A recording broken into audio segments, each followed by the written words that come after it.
Today, I'm going to share with you one way to create your future, and more importantly, make that future your reality by intentional living. Your lesson starts now with stop, drop, and know. Stop what you're doing. Take a breath in. As you let the breath out, drop your consciousness, your attention, your awareness, until you touch silence or stillness. As you start to breathe back in, know your intention for what you're looking for, and that you will find that answer in this video. In today's video, I'm going to show you how to use that in the real world to get three-dimensional, real life results. Results that you want. Results that make that future real. Welcome to Spirit360 Fellowship, where we help spiritual seekers find answers, and by so doing, rediscover spirit, find purpose, and start thriving. We do this by taking the ism out of spiritualism. And by ism, what I mean is all of the religious artifacts, dogma, and rules made by man to control man, and get down to the core essence of spiritualism, which is spirit. Feel right? Ring true? Consider subscribing to our channel so you never miss one of our spiritual lessons that we publish on Sundays, Tuesdays, and Thursdays. Spirit360 Fellowship is an online spiritualist church. To get your invite to join us for one of our interactive online Spiritualist Church services, go to spirit360.org, click the little button that says Get Your Invite, and we will send you information on how you can join us. During our services, we meditate, conduct a self-healing visualization, conduct an absence healing service so you can send healing to your friends and loved ones, and we conduct a Spiritualist Messages service where everyone in attendance is offered a message from our spirit guides and teachers for their highest and best good. Again, visit spirit360.org to get your invite. By the end of this video, you're going to know what stands between you and the future you want. And that is your thought processes, your thinking. I consider today your spiritual Independence Day. In the U.S., we just celebrated our Independence Day for the country. Today, with this information, I'm going to share with you how you can create spiritual freedom in your life. And by so doing, open the door to creating the future you choose, and more importantly, how to take the right actions to bring that future into reality. It's a simple three-step process, but it's not at all easy because the answers you seek lie within you, not on some YouTube video, even mine. So my job today is to hopefully inspire you, challenge you, wake you up to the fact that everything you seek lies within you right here, right now, in this moment. But there's something that blocks you from seeing that, something that blocks you from taking actions that you know are right. We're going to show you how to connect or rediscover your spirit. God is within you. Divinity is within you. Everything you seek is within you. But somewhere in your upbringing, you forgot that. For some of us, life started lifing early. Our existence became one of those survivalist TV shows. We had no idea how we were going to make it through the ordeals of life.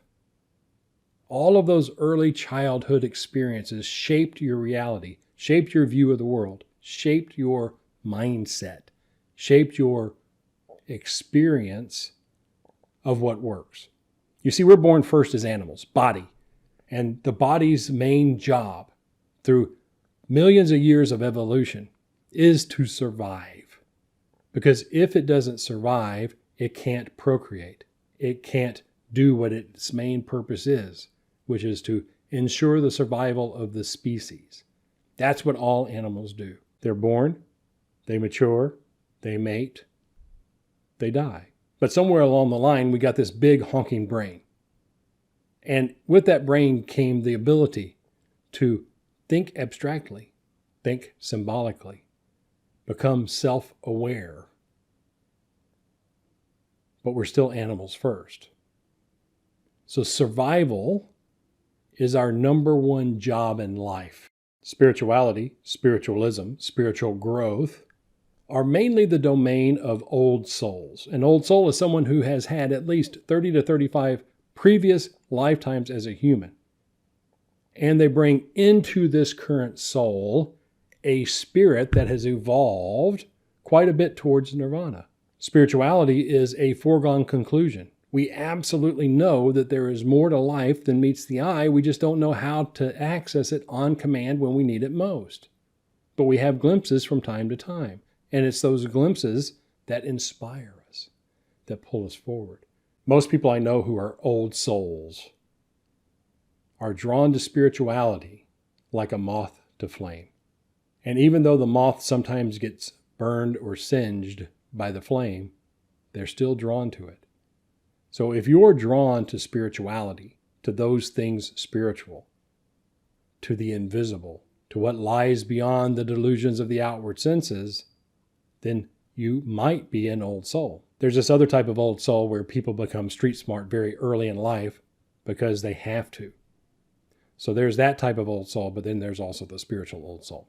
But back, I digress, which I do quite a bit. And if you're still here, if you're still watching this, something inside of you wants to have this information. And if you really did the practice at the beginning of this video I recommended, stop, drop, no, then mastery of that simple 3-word command is access to creating that future that you want as a real experience. What's most beautiful about creating a future is the destination is not the goal. It's who you become while traveling towards that destination. The journey, not the destination, as we've been told many, many times. Most of us want a healthy, happy, thriving life. Many of us find that ability, but some of us struggle with happiness. Today, this simple formula, this simple process will help you stop the struggle by recontextualizing what the struggle is. And that recontextualization is intention. Much has been written about the power of intention. Today I want to break intention into 2 different distinctions. Distinction number 1 is your body's intention, your body's intent. Distinction number 2 is spirit's intent, spirit's intent. You see, you have a body, and that body was created when a sperm met an egg, and that unique genetic code is you. Unless you got a twin, then you got a doppelganger out there, but that's another conversation. And you got a spirit. And that spirit, you, when it chose the fetus to inhabit, merged with your body. That unique combination of your spirit and your body are you this lifetime. Now, your body's intent, we've already spoken about, is to survive. At all cost, survive. Even at the cost of killing others, survive. Survival is paramount to the physical body, the physical you, the animal you. Everything instinctual within you is to preserve your life so you can procreate. Your spirit's intent was created on spirit side. You're over there hanging out, you're learning, you're hanging with your buds, doing what spirits do. And as you are reflecting and pondering life without a body, you have full access to seeing everything in the universe. The best image I found for this is imagine you've got a picture puzzle. And on the top box of the picture puzzle is a picture of the puzzle you're putting together. And you've got to find all the pieces.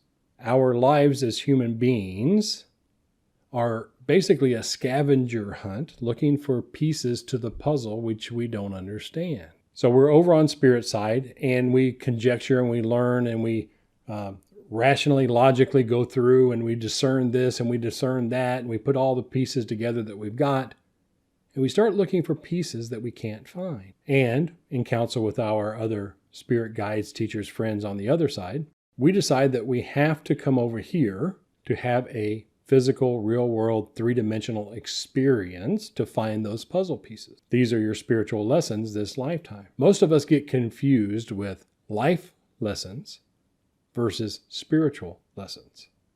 The body learns a whole bunch of life lessons. Don't touch a hot pan, it will burn you. Turn the lights off because no one in this household works for Con Ed. Do this, don't do that, can't you read the sign? So that's your body's life lessons to survive, to find what works. Your spiritual lessons are a little bit more ethereal, a little bit more abstract, a little bit more universal, if you will. Your spirit's first intent is to live long enough so you experience what you incarnated to experience. The base level of psychic development, healing development, and spiritual development is learning to listen to that wee little voice of knowing in your head that helps you stay alive, that helps you avoid accidents. Pay attention and become aware of your circumstances and your situations, but not strictly from a physical senses perspective, but also from your spiritual senses perspective. Because we each have psychic senses that mirror our physical senses. But rather than interacting with the physical world, they interact with the energetic world of spirit. Spiritual awareness is becoming aware of, cognizant of, conscious of the information available through our psychic and spiritual senses. I say psychic because psychic is ESP, extrasensory perception, plus a little bit of spirit communication, but those things that lie beyond what the eye can see. Self-awareness is becoming aware of what that spirit wants us to do while surviving this thing called life so we can experience what we incarnated to bring about. That's all the background. That's everything that sets the context for you to learn how to create your life by intentional living. Intentional living is where I want to focus first. The formula is simple. Stop, drop, no. Stop, drop, no. Stop, drop, no. Stop what you're doing. Interrupt the impulse. Allow yourself to get present here, now, in this moment. So make the choice, set the alarm, allow yourself to be aware of what you're about to do before you do it. And before you take that action, consciously choose to touch stillness, that place of knowing, to confirm that this action will be aligned with the intention that will help you create the future you want. Stop. Deep breath in. Drop your awareness. Drop into stillness. Drop into silence as you breathe out. Once you touch that stillness, that silence, that place of knowing, then know, both from your physical experience and life experience, as well as your spiritual awareness, that the action you're about to take is going to truly get you the result you want. That's your intention. You see, that knowing is your intention. That's your spiritual awareness. Your mind or your consciousness, which exists after the physical body dies in the form of your spirit body, and as your mind bridges the gap between your brain's survival instinct and your spirit's awareness of the energy realm, you can choose consciously from a place of absolute knowing whether that action will fulfill your future, and that's intentionality. Too many of us play the game by physical rules. The physical rules are very profound and have life and death consequences. The spiritual rules are more subtle, more indirect at first, but directly at the cause of your happiness once you've learned to connect with them on command. A long time ago, I heard the definition of someone who's a saint. Not the Catholic saintism, because that's all based around miracles and sometimes political stuff, but we won't talk about that. But the definition of a saint is someone who always knows what their next step will be and is never surprised. At one point, I shared that definition, and someone says, but a drunk always knows their next step. Indeed, they do. They know they're going to walk into the bar. But how many times are they surprised by the consequences of their actions? You see, living intentionally, consciously, with a great, profound connection to your spiritual awareness allows you to project into the future a few moments, a few days, a few weeks, to truly see the outcome, the results of your action. Your action causes results or outcomes. The more consciously you choose your actions, the more deliberately you create your outcomes or results. Conscious causation is intention. Intention is conscious causation. Allow yourself to hear what I just said. Conscious causation is intention.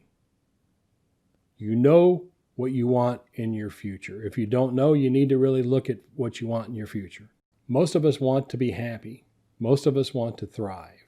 Most of us want to be loved and accepted for who we are, just the way we are, and the way we're not. Allow yourself to step into what I've just said, because what I've just said is the path to creating consciously your future by intentionally living your life, taking actions that are deliberate to cause what it is you want to bring about. I've said a whole lot of words right. There's two things I really want you to take away from everything I've said. And if you're still watching this, some part of you knows that this feels right. Some part of you knows that what I'm saying rings true, but you're stuck in the reality of your life right here, right now. The first thing I want you to take away from today's talk, today's sermon, today's preaching is stop, drop, no. Stop the action. Deep breath in as you breathe out. Drop into silence or stillness. As you start to breathe in again, know what your next step should be, and then start to master not being surprised by the results of that step. Creating your future is simply a matter of mastering stop, drop, and know, and lots of hard work. The second thing for you to take away from today's talk or sermon is to know that regardless of your circumstances, you can consciously start to choose your next step. How the hell can I say that? I don't know your circumstances. You're right, I don't. But I know you've got a spirit. And I know that spirit is wanting to share information with you, desperate to have you wake up and recognize the reality of what's going on in your life has solutions. That desperate need of your spirit self is what often shows up in your dreams. It's what shows up in that weird little feeling you get when you meet someone, or that tragic foreshadowing you have when you're about to do something stupid again. It's not going to get you the result you want. And you know when you know that you know it before you do it, but you do it anyway because you're so trapped inside survival, which remember is your body's main purpose. If you choose to do anything today, allow yourself to start, stop, drop, and know. You can do that for the next 2 or 3 weeks and start to get better results. If you're looking for long-term results, you want to start a stillness meditation practice. I'll leave a link in the description below, which will share with you the basic stillness meditation practice. It's free. It takes 10 minutes twice a day. And I've had times in my life where I was too damn busy to meditate, and my results showed it. Like anything else, it's the work you do, and I mean work in the literal sense of forcing your body to accomplish and do what it needs to do to better itself, that will allow you to break the bond of survival and start to allow yourself to consciously choose your next action. You know, many people struggle with, should I divorce this person? Should I leave this person? Should I marry this person? Should I take this job? Should I not take this job? I just got fired. What's my next step going to be? Should I remain living here or should I not live here?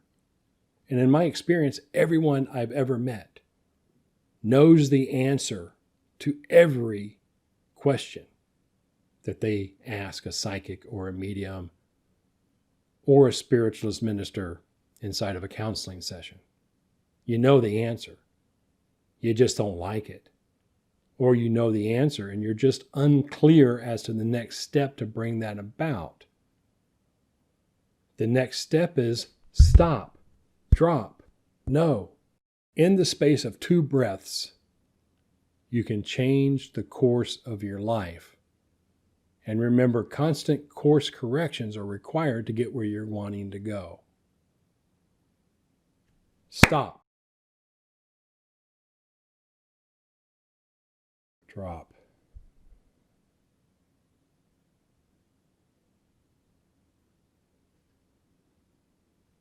No. On the 3rd breath, act. Master the causation intentionally, consciously, and with profound and great awareness that the action you're taking is the right action for you right now at this point in time in your life. Repeat, repeat, repeat. Once you begin to get success, stillness meditation practice, the 10 minutes twice a day, allows you to become more deeply silent, more deeply still, more quickly, until we reach a state of what is a natural outcome of spiritual stillness meditation, which some people call mindfulness. And mindfulness is that way of walking through life consciously aware of our physical senses and our spiritual senses, walking that middle path between the two, surviving, thriving physically, happiness, wealth, health, constantly aware of our spiritual nature and the information available through our spiritual and psychic senses. Worth the effort? You bet, because here's what I know. Eventually the effort becomes effortless. The effort becomes effortless. You find your stride. You step into the flow. All of your hard work begins to produce tangible, 3-dimensional, real-world results. Your future begins to manifest and materialize before your eyes because your awareness is expanded beyond survival and thriving. And you step into this realm of the divine. But the divine, you know, is within you. The path that you seek is within first, touching that place of stillness. And from that place of stillness, anything becomes possible. But also from that place of stillness, you realize that most of what you think you need to survive, you don't need. You become more minimalistic in what you want from life. The more you consciously choose what you want, the more you allow yourself to connect with what you need, and that's enough. At the same time, you experience abundance in a way very few have ever experienced in this 3-dimensional reality. You're authentically happy. You're expressing you as you. You're attracting people around you that love you for who you are and who you're not, accept you exactly the way you are and exactly the way you're not. You see, to create the future you want by consciously living an intentional life, all of the spiritual information you've read begins to fall into place, not as theory, but as practice, not as theory, but experience. One of the challenges that people who experience this level of profound connection, this absolute ability to create what they want when they want it, is it's very hard to communicate that which can only be experienced. I was always puzzled by why Jesus spoke in parables. Jesus did not speak in parables, he spoke in absolutes. But for you to understand his absolute truth requires a level of listening beyond your physical ears, a level of understanding beyond your physical brain. And that's your psychic and spiritual senses. Once you've connected with those and proven to yourself that you can, virtually anything becomes possible, because you've harvested the power of your mind and you're directing that power intentionally, consciously, to inform your next step, your next step, and your next step. And that, my friends, is spiritualism without any isms. Let me know in the comments below what you think. Any questions you have. If you're new here and you want to continue to receive spiritual lessons, again, spiritual lessons are spiritualism without the isms, subscribe to our channel. Hit the red button below me or my picture. And below my picture, you'll find what I recommend you watch next. With that, I bless you and leave you with whatever you're taking away from this video. And remember, spiritual is as spiritual does.